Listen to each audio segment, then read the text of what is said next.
Right there. Say hello to the karaoke machine. I can't sing a lick, folks, so don't expect anything. Okay. Can you hear me back there? Smart aleck.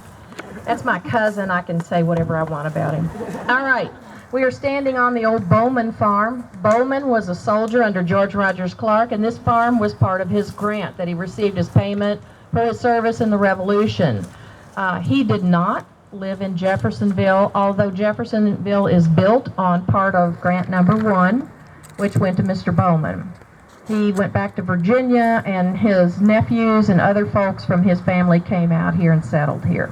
The Bowman log house sat where the garage is now, and it was here till 1880 something, and then it was torn down.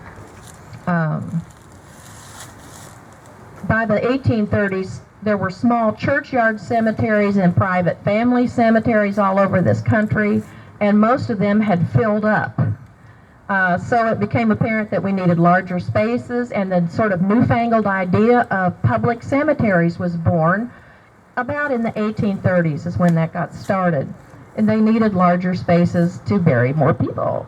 There were separate cemeteries for Catholics, Jews, and black people.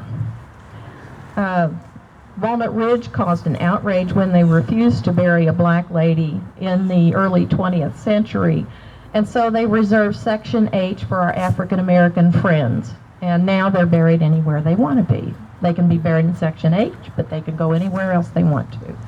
In the early 19th century, American burial practices were dictated mostly by the Christian faith, patterned after the burial and resurrection of Jesus.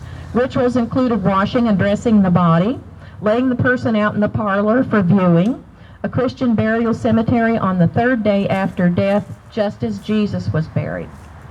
Many people are buried facing east, and you'll notice that on the tombstones today, the direction from which Christ will return to redeem our souls.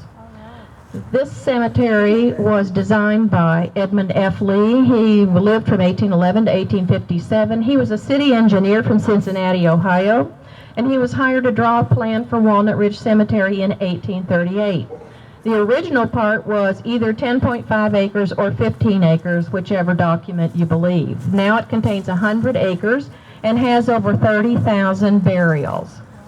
The original part, I think, was probably 15 acres. Now, the oldest monument in here was 1817, and of course that's long before it became a cemetery, so the Bowman family used it when they lived here as their personal family cemetery.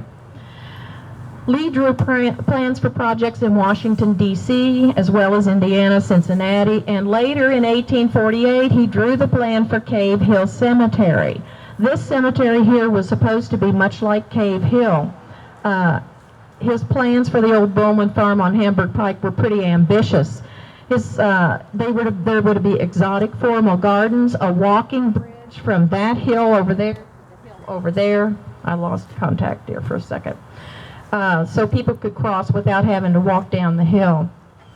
There were to be exotic formal gardens, peacocks, lakes, fountains, and all was to be surrounded by a brick wall. The brick wall never happened. You can see the lakes and fountains didn't happen, and that's because we'd always had trouble raising money for public projects like this.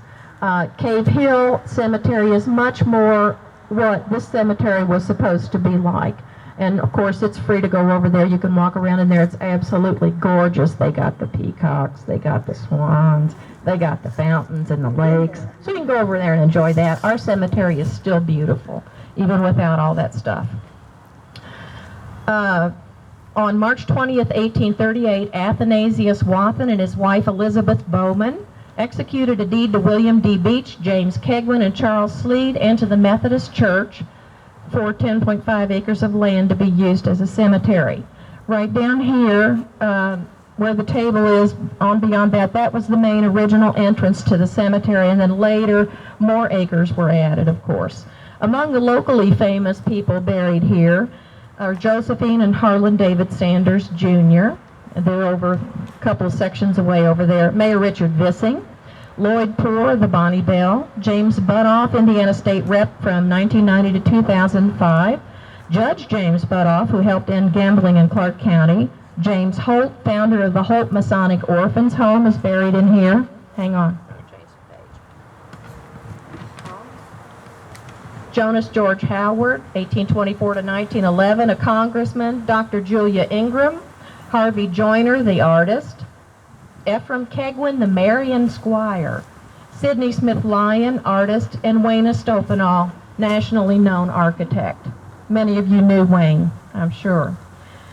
I've already asked you to please take ice water, but when you're walking along over ground, please look down when you're walking because there are holes, there are mole holes, and things that you can trip over. So be careful. We don't want anybody to get hurt.